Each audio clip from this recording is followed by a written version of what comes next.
wallet, unfairly private.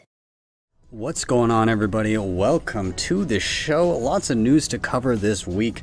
We've got to cover some rumblings around Bitcoin ETFs. I know we've been hearing this kind of stuff for years now, but it seems like there might be a little bit of meat to this.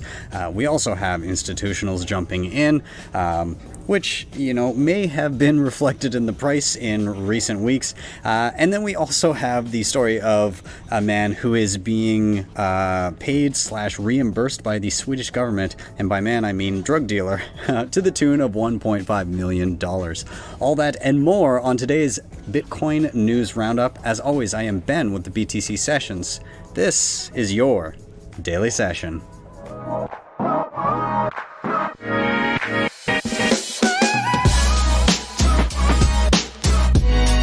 Hodl the Bitcoin. Before we get going, of course, shout out to sponsors of the show, LEDN.io, where you can use your Bitcoin for a variety of different services. Of course, they have their Bitcoin-backed loans, so if you are in a pinch and you need to get your hands on dollars, but of course, you don't want to sell your Bitcoin because that's a taxable event, and of course you're worried about having to buy back in at a higher price, you can easily deposit Bitcoin, get a loan of dollars to your bank account within 24 hours, and when you pay back those dollars, you get back the same number of sats. They also have their savings accounts for Bitcoin and USDC, up to 8.5% annually paid monthly, and they've got their B2X offering if you're feeling mega bullish. Check them out. Links are down below. Up next, if you are stacking sats in Canada, Bitbuy is a super easy and convenient place to do it. They have their web interface, which is seamless. They've got a great mobile app for your iOS or Android device, and of course, after your first $250 purchase, they'll give you $20 for free. Not bad. Check them out. Links are in the show notes. Now, I do live on Bitcoin. Bitrefill helps me out like crazy with this because I can get any gift card that I need using Bitcoin via the main chain or Lightning Network. On top of that, I earn sats back as I spend, and they've got a pretty good referral program too, so if you got friends and family that are interested, you can get some kickbacks from that too. Check them out. Links are in the show notes. You guys know the Keystone Wallet, one of my favorite and most used hardware wallets. This thing is fully air-gapped, meaning you never plug it into anything internet connected. Everything is offline via QR codes. They've got Bitcoin-only firmware you can upgrade to. They've got their secure element SD card now on the outside, and it works with all of my favorite wallets like Blue, Wasabi, Spectre, Sparrow, all the good ones. Great in multi-sig, by the way, too. Check them out. Links are in the show notes. And finally, if you're backing up any important Bitcoin wallet, get it in solid steel on the BillFodl. I have heard horror stories about fire damage, water damage, or just accidentally discarding your seed phrase, or somebody in your family may be doing it because they don't realize what it is. Not the case if you have it in solid steel, so give yourself that peace of mind. And with that, let's dive into the show. Okay, so we are going to start with one of the funnier stories I've seen in a while. A Swedish drug dealer's Bitcoin got $1.5 million more valuable while he was in prison, and now the government is reimbursing him. So what exactly happened here? Well, the government is being obligated to return roughly $1.5 million worth of Bitcoin to a drug dealer after the value of Bitcoin appreciated while he was in custody, according to a report by Telegraph. So 2 years ago, when Swedish enforcement authorities seized 36 Bitcoin from the drug dealer, the coins were worth around 136 grand, or about $3,700 per piece. At the time, the prosecutor successfully argued in court that the drug dealer should be stripped of all his illegally earned Bitcoin. However, he used the monetary equivalent to make the case at the time, not anticipating the pace of the value of growth of Bitcoin. As of the 20th of August, the Bitcoin was trading at around, give or take, 49 grand, a little bit down from then since a few days ago, but not much. The asset was, of course, up 66% year to date and 313% over the past 12 months. The value of the dealer's 36 Bitcoin from 2 years ago is equivalent to only 3 Bitcoin currently. So, when the dealer was released, the authorities were going to auction off all 36 of their coins, but the arguments during the prosecution meant the state only seized 3 coins worth upon based on the transcripts during their arguments. So from the prosecution, the government had to return 33 Bitcoin worth around 1.6 million as of publishing of this article, despite knowing full well the illegal nature of where the funds came from. And so they go on to say, like, this is unfortunate. There was just no precedent set for this previously. We should and will, going forward, always quote the proceeds from illegal activities that have been confiscated in the value of the currency in which they're confiscated rather than a dollar equivalent, because as we've seen, it doesn't hold up in court when you say, hey, 136 grand, but then there's 1.5 or 1.6 million dollars worth of stuff going there. Well, according to the court documents, you can only auction off 136 grand, not the rest of the Bitcoin. So I don't know if this is a positive or negative thing, but it's a funny thing. So I hope you enjoyed that story. Let's move on here. Blockstream raised $210 million and acquired mining chip manufacturer Spoondoolies. So, Blockstream has raised $210 million in a Series B funding round that values the Bitcoin tech firm at $3.2 billion and will fund an expansion into manufacturing mining chips. UK investment management firm Baillie Gifford and iFinex, the parent company of cryptocurrency exchange Bitfinex and stablecoin issuer Tether, participated in the round, Blockstream said Tuesday. No other investors were mentioned. Blockstream also said it had acquired the intellectual property and key employees of Israeli Bitcoin mining hardware manufacturer Spoondoolies for undisclosed terms. So this move paves the way for Blockstream to build a business line making specialized mining chips known as ASICs. And this is kind of important, just going off the article here, is because it decentralizes the fabrication of mining chips for Bitcoin. Up until this point, most of that fabrication was taking place in China. It's good to see some of that across the pond here in North America, and I'd love to see more of it across the globe. Now, they also said that they are offering other mining services, including recently announced Blockstream Energy Service. So I wanted to touch on that too, because these guys are doing a lot of stuff recently. So Blockstream Energy, this second article from CoinDesk, could let Bitcoin miners set up anywhere there's a power source. So Blockstream has introduced Blockstream Energy.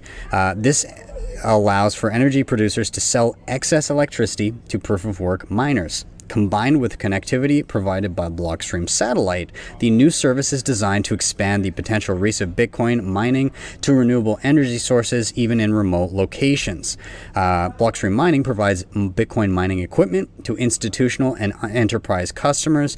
It also offers hosting services where it deploys mining equipment and then turns over full control of the rigs to the customer.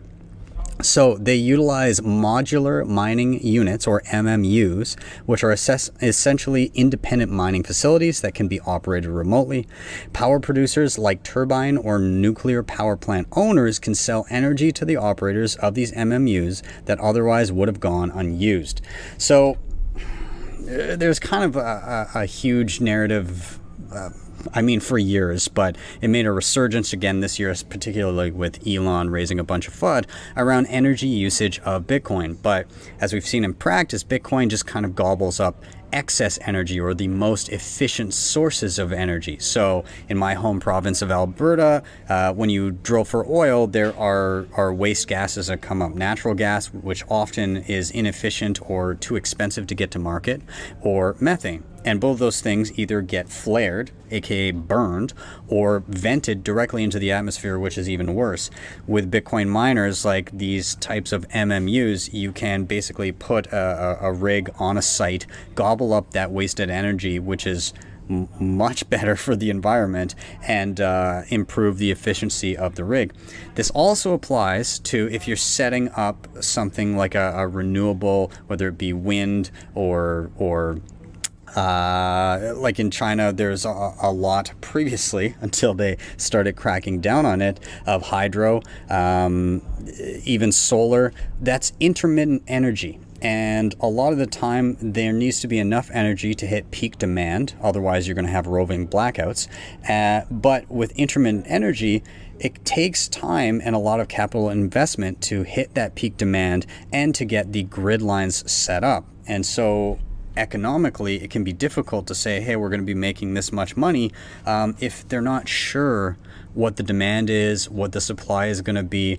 Whereas if you have a Bitcoin miner on site, you effectively have a buyer of last resort, so that if you have excess energy, you still have income, even if there isn't demand from a regular grid. And since that energy might be renewable in some instances, it makes those projects a little bit more feasible to get off the ground initially, and have them, I don't want to say subsidized, because it's not subsidized, because they are actually selling energy which is demanded by the Bitcoin network, or which there's demand for from the Bitcoin network. So it helps with funding for those types of projects. And if they're efficient enough and the energy, if it works out, then of course they'll also be profitable mining Bitcoin. So we shall see.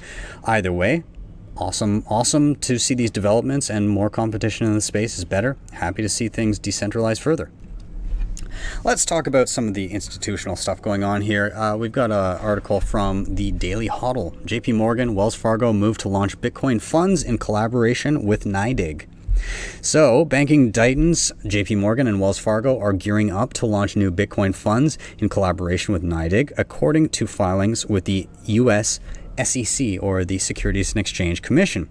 NYDIG, of course, is a Bitcoin-focused technology and financial services company.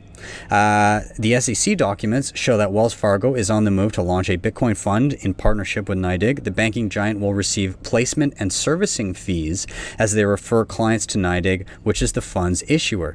JPMorgan is also teaming up with NYDIG, according to an SEC filing, and they will earn servicing and placement fees for also referring clients to NYDIG. In July, JPMorgan announced it will be allowing all wealth management clients to access Bitcoin and other crypto-focused funds.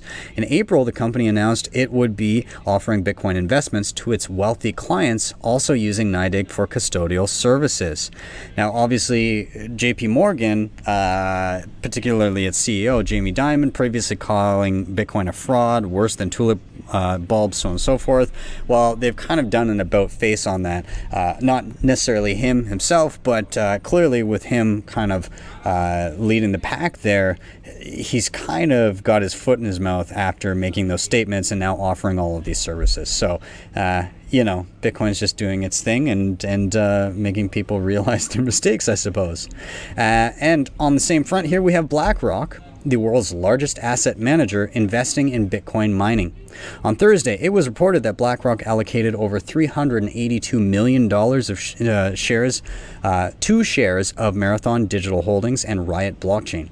Forbes discovered an SEC filing dated the 30th of June 2021, which shows that BlackRock, with over $9 trillion in assets under management, bought significant shares of the Bitcoin mining companies. BlackRock's investment stakes 6.71% in Marathon and 6.61% in Riot Blockchain, making it the second largest stakeholder in both companies after Vanguard Group, according to Forbes. These shares are spread between over 100 mutual funds and hundreds of BlackRock's ETFs and board indexes. On August 10th, it was reported that multinational financial services corporation Fidelity Investment also purchased a 7.4% stake in the prominent North American Bitcoin mining operation Marathon. So again, we see these big players diving into the foray. So it's just kind of another point to look at and say, ignore these short-term fluctuations, because companies like BlackRock, JPMorgan, all of these guys, they're not doing this for a short-term flip.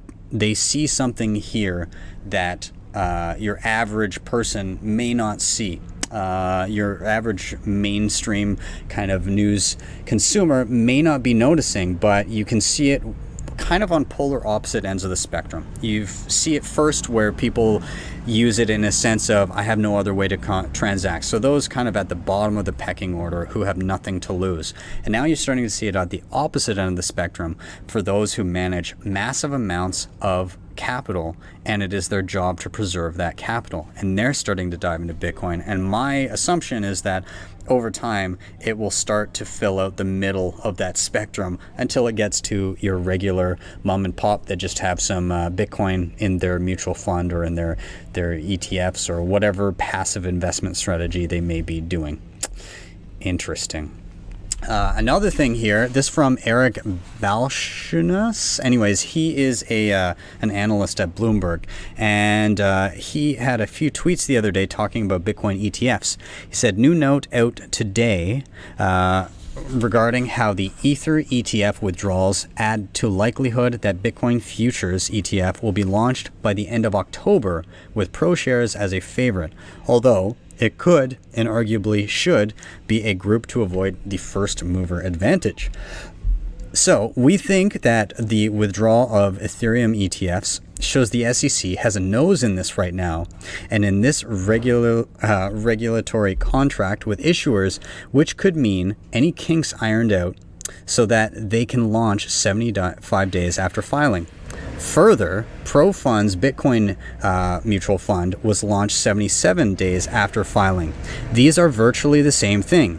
That said, the excitement will only be half that of what it would be for a real Bitcoin ETF. The best metaphor I can come up with is that this is like serving O'Doul's when the party really wants beer. Will they drink it anyway? We'll soon find out. So let's kind of break down what he said here. Effectively, he said there were Bitcoin and Ethereum ETFs on the table up for review in 70-something days in October. Okay? Typically, if a company that has presented and filed to launch an ETF with something like this, they will be hearing a little bit, or seems that they will be hearing from the SEC with guidance regarding what they're doing. If it seems way off, they're just going to pull their filing off the table. What has happened is the Ethereum ETF has been pulled off the table because it seems that it just didn't meet the requirements, but the Bitcoin one remains there, which seems to suggest that there may be an approval coming down the pipe. However, this is not a regular Bitcoin ETF, which would effectively give people direct exposure to real Bitcoin, as in it's held in custody somewhere. This ETF would be a dollar-denominated tracking of the Bitcoin price without actual exposure to Bitcoin. So, like he's saying, it's a little bit like non-alcoholic beer when people just really want a beer. Will they still buy it? Possibly. But, I mean, this is obviously a step along the way. I still find it laughable that the US doesn't have a Bitcoin ETF. In Canada, we've got like 4 or 5, something like that now. Kind of a joke, but you know, and people are finding ways around it anyways. They're buying things like MicroStrategy. They're buying closed-end funds. They're getting access to the Canadian markets to buy those ETFs. So at this point, like, why not just give people what the hell they want? Moving on. PayPal launched its cryptocurrency service in the UK. I'm not a huge fan of PayPal the way that they're doing this, but hey, let's read a little bit first. PayPal is launching its cryptocurrency service in the UK. The US online payments giant said Monday it would let British customers buy, hold, and sell digital currency starting this week. It marks the first international expansion of PayPal's crypto product, which first launched in the US in October last year. Quote, it's been doing really well in the US. This is from PayPal's general manager for blockchain, crypto, and digital currencies. We expect it's going to do well in the UK as well. So obviously you can buy and sell Bitcoin and a handful of other shitcoins on PayPal. Now you cannot withdraw them to your own personal wallet. They go on to talk about this and hey, you know, we're being careful about what we provide, and we think that we enjoy what we're offering right now, and we'll look at what those products look like moving forward. And they think it's a great way for people to have their first touch point with Bitcoin. I disagree, because I think that it should be possible, if you so choose, to have your first touch point with Bitcoin to allow you to have self-custody. So if you're looking at buying Bitcoin and you're watching this for the first time, maybe skip PayPal and use something different. If you're in the States, maybe something like Swan or Cash App or Strike. a little bit better. If you're in the UK, CoinFloor seems to be pretty good. So yeah, get something where you could get your own custody. Now, speaking of exchanges and options, Coinbase has been slammed for what users say is terrible customer service after hackers drain their accounts. Now, I can attest to the terrible customer service, having previously tried them out, and from some of the company's previous actions. I actually did a full video a couple years back when there was a hashtag delete Coinbase trending. Feel free to go back and watch that one. It would be twice as long if I made it today. Anyways, basically what happened here is there's a ton of customers that have had access to their accounts compromised, a lot of times through SIM swaps and so forth. But regardless, somebody gets access to their account and then sends out all of the funds, and then when they contact customer support, they're just kind of shit out of luck because the insurance that Coinbase has doesn't insure somebody for not securing their own account well enough. Which, I mean, those are just the breaks. Bitcoin and whatever other digital asset tends to lean towards personal responsibility. So that's super shitty. That said, it would be better if by default Coinbase offered two-factor authentication methods that are not susceptible to these types of attacks. So requiring two-factor authentication using something like Google Authenticator is much better than using SMS text messages, because people can be SIM swapped, or somebody uses basically tricks a phone company into giving them access to that phone number, and then is able to raid that person's accounts and reset passwords, so on and so forth. Super unfortunate. I gotta read one part here. It was so ridiculous. Okay, so this guy basically he logged into his Coinbase app in March, verifying his identity with two-factor authentication, but over a 4-minute stretch, almost 35 grand in various coins disappeared from his account. In response to his frantic email, Coinbase told Ben his computer had been hacked and there wasn't anything the company could do. He said that it seems to me that Coinbase did absolutely zero research and just said, hey, yeah, sorry. Now, again, they said that the insurance policy does not cover theft from individual accounts. And they said, quote, there's no credible or supportable evidence that the compromise of your login credentials was the fault of Coinbase. As a result, Coinbase is unable to reimburse for your alleged losses. Now, this is the kicker. Eventually, the company sent a $200 credit telling Ben, your Coinbase experience and your wait for response to your formal complaint was not up to our standards. Sorry for making you wait on that $35,000 that got siphoned out of your account, man. Here's $200 for your trouble. Oh, man. Yeah. So anyways, what's the real lesson here? Obviously, we're going to see more of this kind of stuff, because when it comes to this, you're dealing with custodians that have an actual scarce asset in Bitcoin that they are tasked with looking after. And so they want to reduce the risk of what they're holding as much as possible by putting as much responsibility on the customer as possible. Because if they pay out everybody for their own mistakes, for having a poor password and no 2FA, then they will effectively go bankrupt. They should have better practices when it comes to 2FA, like mandatory Google Authenticator, all that kind of stuff. But that said, the real lesson here, in my opinion, is get your shit off exchanges, because more often than not, the insurance is not going to cover if your account gets compromised, and you're far better off holding your own keys, because the likelihood of a physical theft is far lower than the likelihood of a digital theft, even through an account.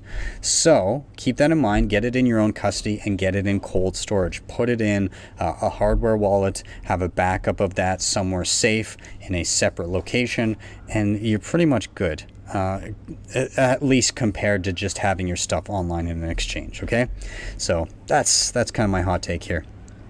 Okay, El Salvador. we're pretty close. September 7th is when Bitcoin officially becomes legal tender. They launch their wallet app, and every adult in the country will be able to claim $30 worth of Bitcoin for free via the national wallet. So I'll read a little bit here. President of El Salvador announced on Twitter Sunday that 200 ATMs and 50 in-person kiosks are being built to launch on September 7th to support its forthcoming law making Bitcoin legal tender. President Bukele also noted that the government will facilitate buying and selling of Bitcoin in El Salvador through its new Chivo app without collecting any commission. So that's important. Bukele's Twitter thread suggested many ways El Salvadorians can choose to benefit from the simple onboarding into Bitcoin the government promised to provide, such as receiving payment in Bitcoin through Chivo app, or instead choosing to cash Bitcoin out in one of the 200 new ATMs. Perhaps the biggest advantage of the citizens who use Chivo will be the ability to send and receive remittances without any additional fee. Bukele noted, our town pays $400 million a year in commissions on remittances. With Bitcoin, the number could effectively be reduced to zero. He also went on to talk about how, despite the calls of the opposition, this is entirely voluntary. You do not in any way have to hold Bitcoin. You can instantly basically take advantage of the advantages of utilizing the payment network and hold all of your wealth in dollars if that's what you choose to do. If you don't want to claim the free $30 for the Bitcoin, you do not have to.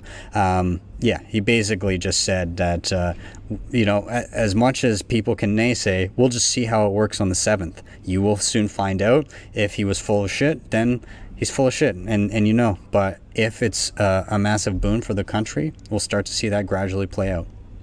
I wish them all the best. I look forward to seeing this start on September 7th. Actually, the day before I start coming home.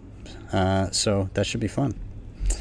All right, publishing platform Substack now accepts Bitcoin payments. Substack has more than 500,000 paid subscribers, but Bitcoin payments will first be available to a select group of crypto-focused publications. So this integration with payment processor OpenNode will allow content platform Substack to accept Bitcoin payments on-chain and use the Lightning Network. In a Monday announcement, OpenNode said it had partnered with Substack to make it easy for writers and publications to get paid in Bitcoin. According to OpenNode and Substack, the integration will only be available to a select group of publications on the platform to start anyways. One of those is Willy Woo, so if you guys follow him, he's on Pedro's podcast from time to time talking about his takes on the market and looking at Glassnode on-chain indicators. Yeah. Not a bad thing. I think that's fine. Okay, some of you may have seen this tweet thread in the past week here. Natasha Che, she did a thread, and I'll read just the first tweet because it's kind of not a great thread in terms of understanding of Bitcoin, but she started off by saying Bitcoin fails as money because of its naive monetary policy. Many people think government printing too much is evil, so a fixed money supply must be good. The reality, a money that cannot expand would crush the economy and put us all in poverty. Here's why and how to fix it. And she goes on this super long thread, and it had a lot of broken assumptions on just like the base layer of how things work.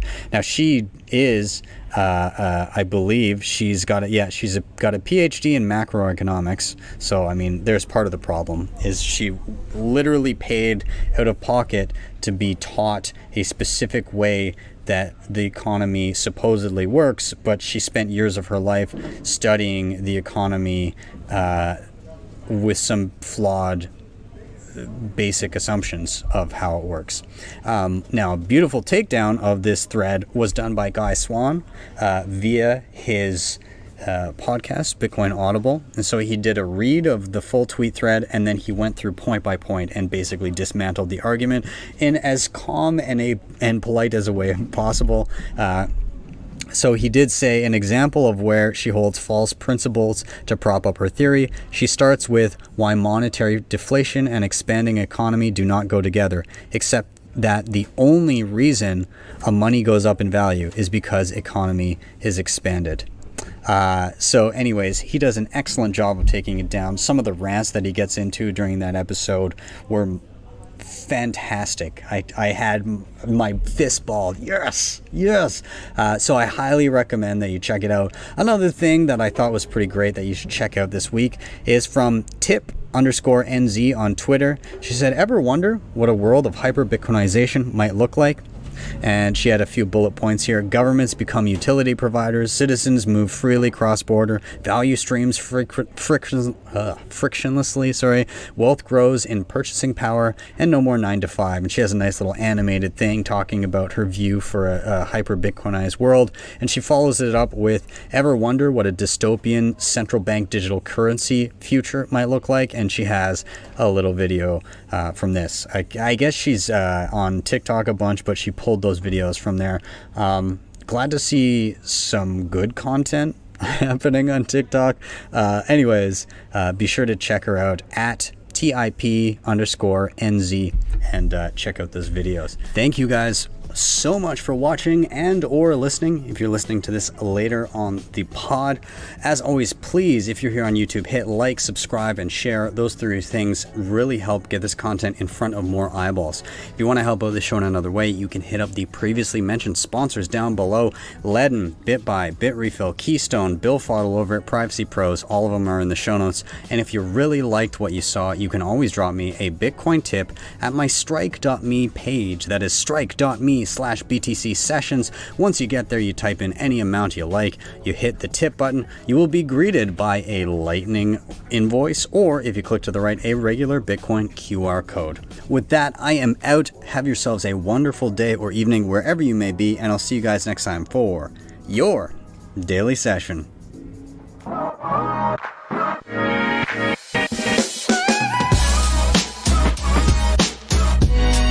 Hodl the Bitcoin.